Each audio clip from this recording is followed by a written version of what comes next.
All right, this is the week 11 check-in of The Artist Way by Julia Cameron, and this week was about recovering a sense of autonomy and working through creative blocks, as we always are.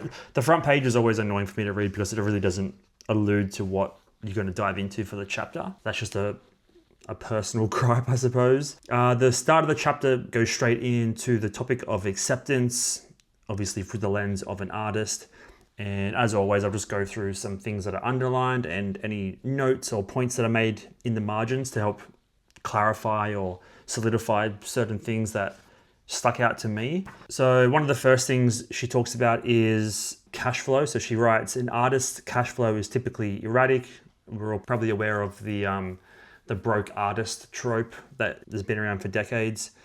And she follows it up by saying, the market may be rotten even when the work is great, but we can't control these factors. So you have to free yourself from determining your value and the value of your work by the work's market value.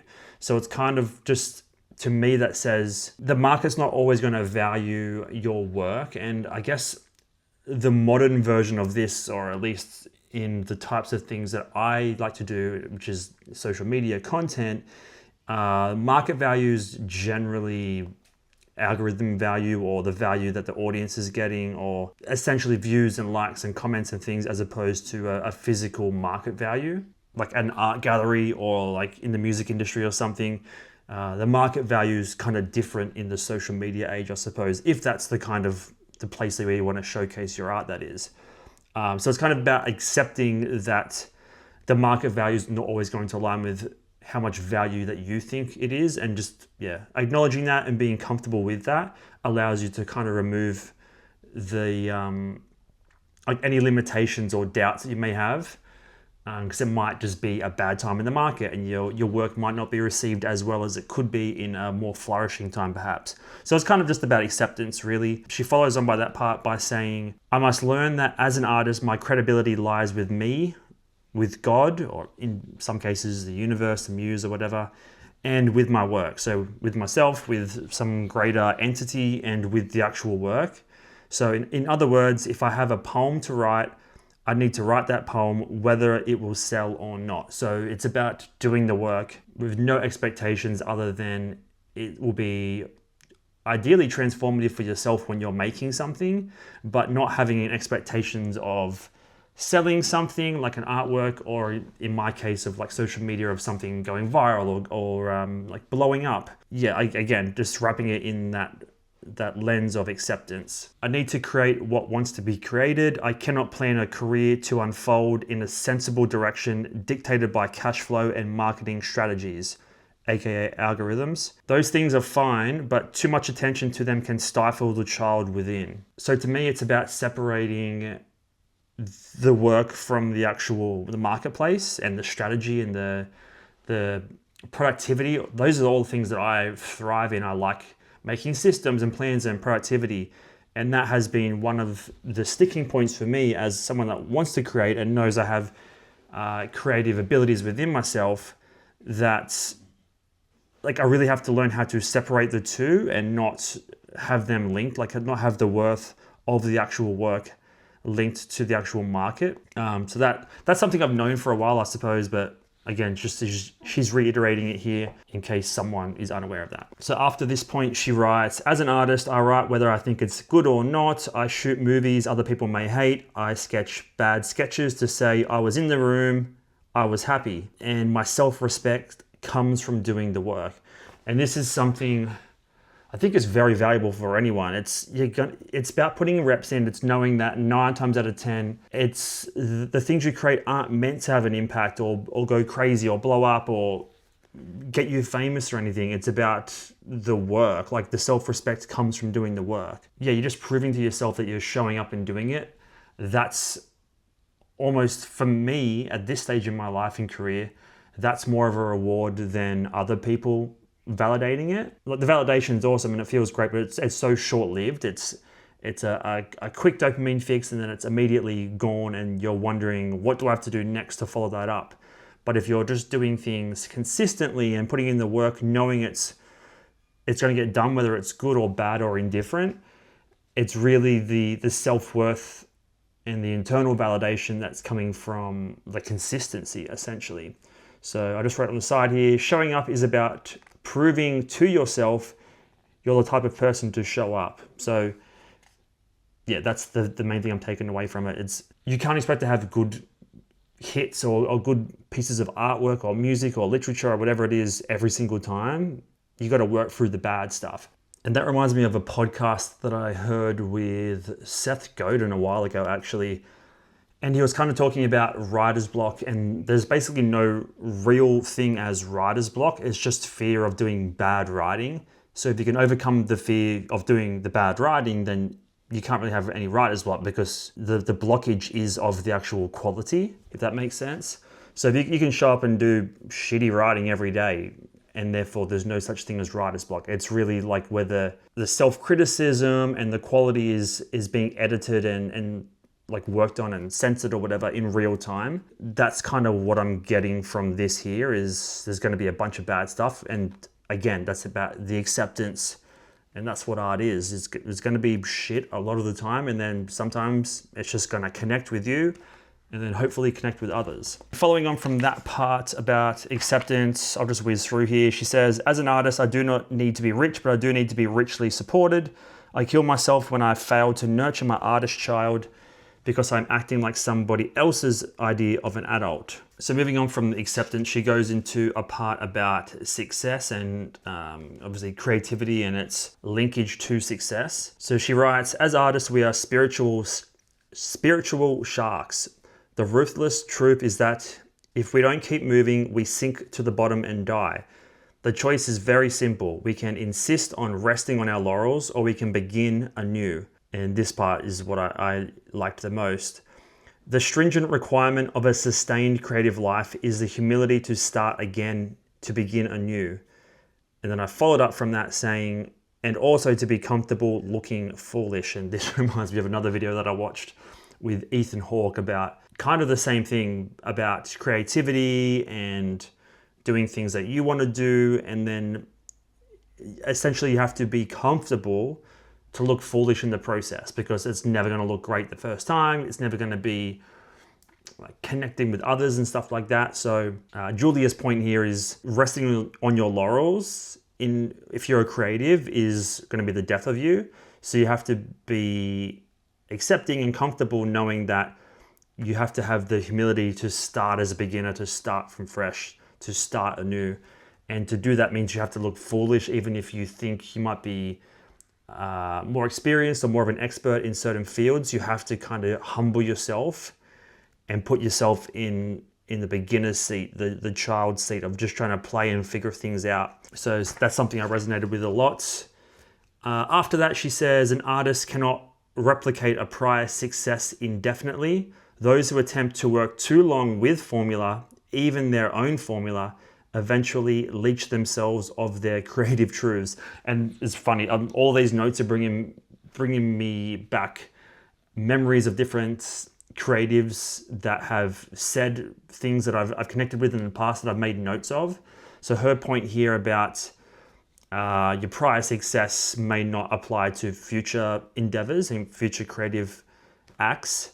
This is something that 50 Cent talked about. It's in one of my newsletters, and he basically says in a podcast with I think it's on the $1 Million Worth of Game podcast, you can't rest on your laurels. You can't rely on previous success, previous formulas and structures, because the world's ever changing. There's so many new trends and new momentums in whatever, economics, creativity, technology, business, whatever it is. Everything's always moving so fast, so you can't really rely on an old formula for too long. And 50 Cent's kind of talking about it in the vein of rap music. Obviously, you have to kind of reinvent yourself, not all the time, but enough where you're getting tested and being humbled, kind of like the last page I was just talking about. To begin anew doesn't have to mean you have to become a brand new artist from scratch, but revising and looking at old formulas and styles or structures of music and things like that have worked for you in the past might not work for you again in the future, because things change, people's interests change, markets change. So yeah, you got to be humble enough to start anew when possible, or if necessary. And then secondly, you have to be humble enough to know that what worked in the past may not work in the future, and is probably, as time goes on, less likely to work into the future. Following on from that, she says, it is necessary to overturn each day's schedule slightly to allow for those small adjustments in daily trajectory that satisfy our careers. So she's basically saying here that scheduling any small little parts of creativity into the day on a frequently basis, ideally a daily basis, is kind of what you need to do. And it reminds me of a tweet that I wrote, and it's kind of, I would like to think it's going to be a quote that I stick with for a long time, and perhaps people refer to it because it's just simple in its nature. And it is simply this. It just says, self-care starts with your calendar. And to me, once I wrote that tweet maybe a year or two ago, and it's something that's stuck with me the whole time since then, because it's so true. Like, how can you have self-care if it's spontaneous and just random? Like, obviously that can happen. You might come home from work and not have it scheduled to watch TV and relax. But if you want to have true self-care where you know you're actually being nurtured and intentional about it, you would schedule it in because it's important to you. It's not something you're just reacting to. You want to be proactive about it. So self-care starts with your calendar. And yeah, I just love that I made that up. I might have somehow taken it and spun it from somewhere else, but it's just a simple notion, and it makes so much sense. And it begins with the morning pages. Like, that applies perfectly to that sentiment. And same as the artist date. Like, if I was only doing morning pages once a week, it wouldn't have the impact that it's having on me, because it's just too long between drinks. The artist date, I don't know if you could do that on a more frequent basis, but yeah, you got to kind of figure out how to do things on a daily basis. And then that kind of goes back to the earlier point of success and acceptance, that most things are going to be shit. So if you can do them on a more frequent basis, you're getting to the gold sooner, as opposed to waiting week after week after week. So after the success part of the chapter, she goes into this thing she calls the Zen of sports. And quite simply, it's just about moving and how movement can help with creativity and just either like creating things in your mind or thinking about things you want to be creating. So yeah, just things like walking, swimming, cycling. These simple everyday kind of movements are a form of meditation in a sense. And I've heard of lots of different scientists and authors that use walking as like a daily practice to kind of refresh themselves and to remove a lot of distractions. And it seems to, I'm sure there's a bunch of science behind it, but it seems to help a lot. Just literally just getting outside and walking. Yeah, it's kind of like shower thoughts in a way, I suppose, but just walking. And then the only real point that I made for the rest of the chapter is about what she calls building your artist altar, or in this case, just an environment. So she says, for us to stay happily and easily creative, we need to heal from this, becoming spiritually centered through creative rituals of our own. So to me, that says creative rituals, as I was saying, doing your self-care and your creativity, having it in your calendar. It forms a ritual over a long enough time frame. Prioritizing that, and then also prioritizing your environment. So like the place that you feel comfortable in creating. Like I know this studio, if you've seen any of the other weeks of the check-ins, I've basically done a whole 180, and I've put a lot of time and effort and money into just reorganizing this space so it's way more conducive to me and my needs, and I just feel inspired and creative when I walk in here, as opposed to previously, like even like 2 months ago, it was kind of bare, not to the point where it didn't have any life, but I do enjoy the whole minimalism movement. I don't like spending too much money, but also the house can feel quite sterile and uninspiring if there's not a lot around, if it's just kind of blank shelves and blank walls. So I've really enjoyed over the last few weeks being encouraged and pushed in the morning pages, in the book rather, and the task to kind of nurture myself more and nurture the space more and put a bit more money into a few little luxury items just to make the place feel more like my own. And when it feels more like my own, I'm gonna just want to be in here more. And yeah, I've done that, and it feels a lot nicer to walk in here and do things. So yeah, she's talking about building your artist altar, and that is kind of like your altar, like your space, the place that you can get into the zone. And that can be like a time block, or it can be a physical block of space, I suppose. She says a spiritual room or even a spiritual corner is an excellent way to do this. So I'm doing it in my studio.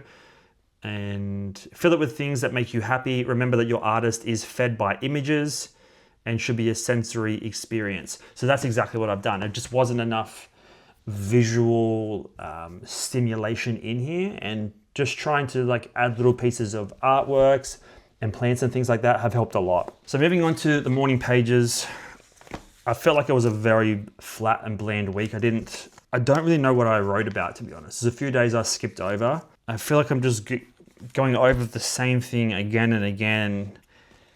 And because I work from home and I don't have a lot of like friends to talk to necessarily on an ongoing daily basis, and it's kind of just me and my partner and my work, there's not a lot to really journal about in terms of how I'm feeling about other people or interactions and things like that. A lot of the time, because the week is quite slow, I'm just talking about what I'm doing in the business, or checklist of things to do on the weekend. There's not a lot of deep reflective digging like I was doing during the first, say, 4 or 5 or 6 weeks, because I've kind of uncovered a lot of it already. And maybe it's just a psychological thing. I feel like the effect and the power of the morning pages has been waning as I come to the end of the course. And again, it might just be my mind kind of wrapping it up and coming to a close, even though the morning pages is something that I want to continue on indefinitely. There's a sense of closure impending, which has made me kind of back off the gas a little bit. But I'm acknowledging that, and that's completely fine. Definitely been a lot slower with the poetry. I just feel like I've just burnt through all of the little gripes and the thoughts that I've been having. They've kind of all been flushed out in the first 10 weeks. So yeah, things are slowing down a lot in terms of the reflections. Yeah, it's just a lot of scribbles this week. I don't do a lot of doodling and scribbling, but even just random things like this, I have essentially a scribbled flowchart of how art and content should exist in an ideal space. So treat it as a gift, kind of like a Trojan horse. So you're kind of sneakily giving someone a gift without them knowing about it. It's kind of an interesting connection I made there. Yeah, lots of scribbling, and I can see myself falling asleep. I don't know, maybe I was doing these too early in the morning. I see myself falling asleep a lot of the time and kind of trying to wake myself back up with capitalizing and boxes and stuff. But yeah, not a whole lot from week 11 that I hadn't already uncovered before. And I feel like I'm just trying to shortcut myself and do less pages each time, because I feel like I'm just going over the same thing over and over and over again. So that is tormenting in some small way, just because I suppose I feel guilty for not having more burdens or more blockages to work through. And I'm sure there are, maybe I'm just not going deep enough into my subconscious and my thoughts just yet. But as I said, life is pretty boring and bland a lot of the time. So there's not like I have 1,000 things I need to get off my chest. So that's where I'm at with the week 11 morning pages. In terms of the artist date, it was a very chill one again. I stayed home and just scribbled in my A5 book. Sorry, I don't know why I went to check it. Yeah, I have an A5 sketchbook that I bought in week 1. I think I'm just gonna like chip away at that every week, just as a little 30-minute to an hour exercise. I have no interest in being like a drawer or a painter or anything, but something simple that allows me to play. That's not going to cost a lot of money. I've already got the tools, the paper, obviously, the book, and pens and paints and things. I already have all that. So it's a very low-key way a low effort, obviously budget friendly way for me to just play for 30 minutes to an hour every week and just scribble and paint and just unwind by doing something playful and something meaningless. So that's something I'll continue to do, I think, here and there. Even just watching a movie, it's something that's a bit different compared to playing on your phone. It was interesting because I know I'm not good at it and I don't want to be good at it, but I just want to not hate the result that I'm doing. And the first 5 or 10 things, I'm just like drawing random shapes and trying to form them into interesting images and things. There's this like low level doubt or just negative self-talk in a sense of like, oh, this is like, why are you doing this? This is bad. Like, why that doesn't look good. What are you doing? And after doing that 9 or 10 times, I just did a random one in a different style. I literally have no idea. I don't know a ton about artists or different ways of doing artwork and stuff. I literally just scribble and then see what comes out. And that's the playful nature coming out. But yeah, the first 9 or 10 were just weird. And I was like doubting myself, but there was no reason to doubt myself. So I'm like having this internal discussion the whole time. And then the last one was just turned out being kind of awesome. Not awesome, like it's not crazy, but I was surprising myself by what was coming out.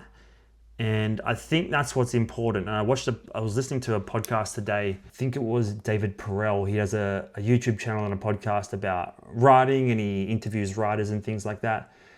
And someone was talking about, really it's just about surprising yourself. And if you can surprise yourself, then that's the payoff. So that's what I was realizing in the moment on that last piece of artwork that I was doing was, oh, this is an interesting thing I didn't know I had in me. I don't know how it came out. I don't know if it was just a matter of circumstance, a matter of where my hand moved at a certain time. It's just coincidence. But that feeling of surprising yourself, and it doesn't have to be monumental. It can just be like a slight, this slight feeling in your mind of like, oh, that came from me. That's cool. That little level of surprisement a word? I don't know if surprisement's a word. That little surprise made the whole thing worth it. Even the 30, 40 minutes beforehand of just hating it all and ripping it up and throwing it out, feeling surprised at my output and my abilities was the best part, the payoff. So that's a lesson to be learned for this week. And we'll just rip into a couple of the tasks that I did this week. So one of them was about going back through one of the tasks from week 4, which was called 10 Tiny Changes. And there's basically 10 changes that I wanted to make in the short term, and then going back through them now to see, have I acted on any of them? So I won't go through all of them, but 3 out of the 10 I have done. Some of them are like go overseas, and like obviously I haven't had enough time in 6 weeks to do the expensive things. But 3 of them that I have done and I'm proud of were, I would like to improve my communication skills, which I've been doing via these videos and via the Substack. It might not be great, but there's a few weeks where I've felt like I've done a poor job communicating, and there's some weeks where it just felt great. It might not be great, who knows, who cares, but I felt it's that surprise factor as well. There's some weeks where I've finished recording this video and then I've been surprised in the way I was able to articulate my thoughts and express my thoughts, and I enjoy that feeling. I enjoy the feeling of there's been an improvement and you surprised yourself. So that's something I've been really proud of and something I want to continue doing in the future. And another one was publishing a newsletter consistently, and I've been doing that, which is awesome. You can, go in the description if you want. It's not really a plug, but it's there if you want more of me. And then thirdly is buy a new couch for the living room. Now, I didn't buy it for the living room because, as we said, the artist's altar is, for me, more important right now. And building this studio out is one of my creative projects that I'm working on at the moment that I'd like to finish in the next month or 2. And yeah, I'm enjoying it. I bought like a new couch over here. which was really fun. And just, yeah, getting some like frames there to put up some more art on the wall and things, some new lights. And I'm just enjoying treating myself, because for the longest time I've just worked so hard, and then it's so hard to justify spending $100 here and there, for me at least, just to make the place nice, because I do rent. So there is an element of not wanting to spend money because it's not like your permanent home. But the longer I go on like that, I'm going to be like renting for 10 more years, for example, then I want to enjoy the space that I'm in all day, every day. And if I'm not investing in that and nurturing it, then I'm just going to be like, not miserable, but not as inspired, not as creative. So really just saying, fuck it. A couple of $100 is nothing in the grand scheme of things. Invest in the room, invest in the studio, make it fun, make it engaging, make it somewhere you want to go to. And that's something that's, I felt a little bit of guilt and apprehension initially, but it's definitely, it's paid off tenfold already. So following on from that task, another one from this week was list 5 more ways you will change. So obviously I didn't complete the previous 10 because I limited due to time frames. So 5 things that I want to change as I continue on with my creative recovery and process. The 5 things are: I will make content and art that feels true and not performative. Even like that's a big thing for me this year. Even doing these videos, sometimes I can feel myself getting carried away. Not carried away, but feeling like I'm performing a little bit more than what's necessary. I'm trying to say things a certain way and convey my thoughts a little bit more polished or a little bit more professional, even though this is not professional by any means. But the performative nature, I think you'll see everything on social media start to shift more to like personal raw stuff and less performative. I think we're all kind of sick of the Mr. Beast, over-exaggerated, fully perfected shots and scenes and words, and everything's just like a performance, and it is exhausting. I just want to see real people doing real stuff and talking about real stuff. And that means warts and all a lot of the time. So making stuff that feels true and not performative. Number 2, I will continue to reflect on what I already have and be content without wanting more. So one of my favorite lines from like a recent movie, it's called Don't Look Up. It's got Jonah Hill and Leonardo DiCaprio and Jennifer Lawrence. And right at the end of but basically the whole movie is about, there's an asteroid or a comet that's going to obviously hit the Earth, and everyone's going to go extinct and the planet's going to die and things like that.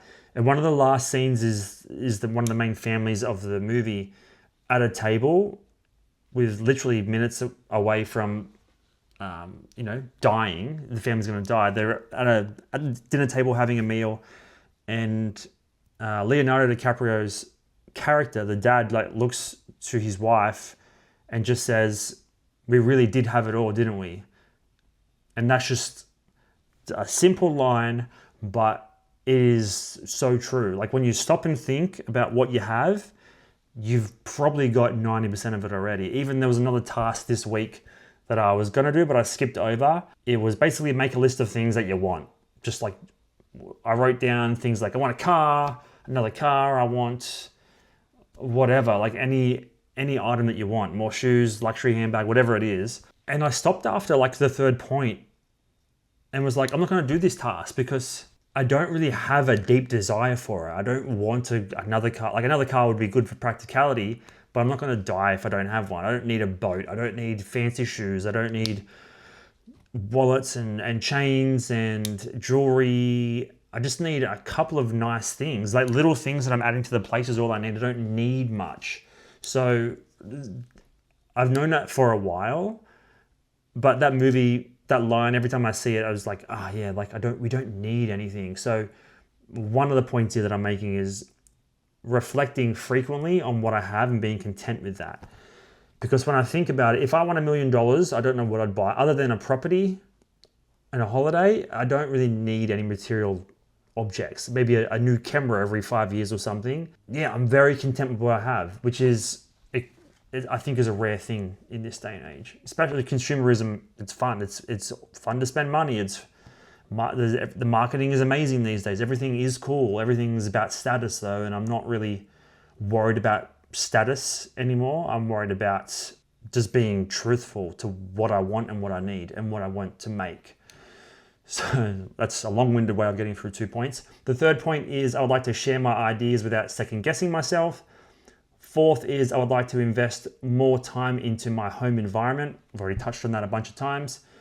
And then the fifth one was I will build my life around the values I claim to care about, not the ones I think will impress others. So following on from that one, it also says list 5 ways you're going to nourish yourself. From the week 4 task, when I listed a bunch of 10 things, a lot of them were about nourishing yourself, but I just haven't done them. So this task this week in week 11 is about finding ways you're going to do it within the next 6 months. So it's kind of a limited time frame of what's possible. So I will take a solo weekend retreat to write, reset, and reconnect. So essentially a weekend-long artist date. The second thing I wrote was I will finish upgrading my home studio with a few extra items that bring joy and not just function. And this is an important part for me at least, because when I initially had this room set up, I had a bunch of podcasting. I used to do a video podcast, had a bunch of podcast gear that I left in here, essentially to use this room kind of like a YouTube studio with a gigantic light on a big C stand, and it took over 10% of the room. It's just this big ugly black box. And then in this iteration of the room, I don't want any of that bullshit. I just want it to be a place I want to go to. I don't need to be functional and productive. I don't need a lighting setup or anything like that. I just want it to be a room, not a recording studio per se. So yeah, adding things to the room that bring joy and not for like functionality purposes. Number 3 is continue to improve my cooking skills and learn new recipes. So being kind of lazy, not necessarily lazy with the food, but again, productive mindset, want to be efficient all the time. I do the same meal prep most weeks over and over again, and it can become quite boring and repetitive. And that might be another way I can just be a bit more creative with my time. So yeah, just spicing things up, literally and figuratively. Number 4, I will buy a better printer so I can print photos at home. So that's just like a small little thing that I would like to do. Like when I'm getting my film developed, I don't really want to go and pay to have them printed somewhere else. Having a printer at home to do things like that, or even print things for different creative projects in the future would be good, or at least better than my black and white printer that I have at the moment. And number 5 is I will book a massage every month to unwind and relax, to treat myself. So something a bit more of a physical nourishment as opposed to like an environmental thing. And the last task that I did this week was about writing a letter of encouragement to yourself. So it says, write and mail an encouraging letter to your inner artist. It's going to sound silly, but it's good to receive. So I wrote, I know how hard you've been working these last few years. You've come a long way. I know you'll probably say it doesn't always feel like it, but you have. I'm proud of you for constantly striving to show up for yourself, even when it's messy, when it's quiet, and when it feels like no one's watching or cares. Not just with the business, but with the way you're learning to trust yourself again, and for not being afraid of having the hard conversations with yourself. You've been building the foundation of something real and honest that can never be taken away from you. You are always on the go, so please make sure to continuously remind yourself that you're not behind. You're exactly where you need to be and right on time. The life you want isn't waiting at the end of some huge achievement. It's right here in the small choices you keep making every single day. So take care of yourself. Make sure to rest often without guilt. Balance the structure and productivity by making and doing pointless things from time to time. So you can probably see, and I'll probably hear from that small letter, it touches on basically everything I've talked about for the last 20 to 30 minutes.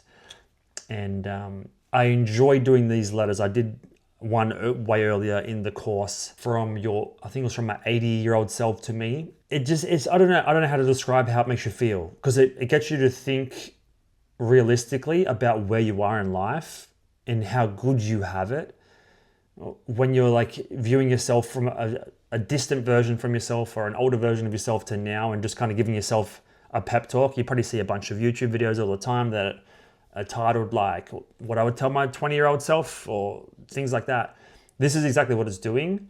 And it's just good to see that I'm not that far away from where I ideally want to be.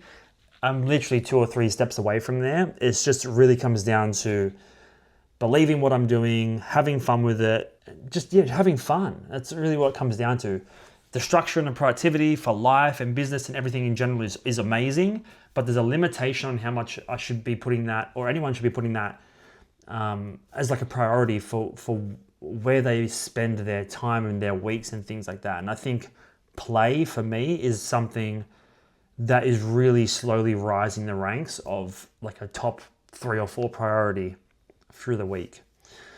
So huge week. Kind of a huge week. It's a long video, longer than other ones at least. Yeah, I don't know what to expect from this last week, week 12 coming up. I guess you'll find out in next week's video.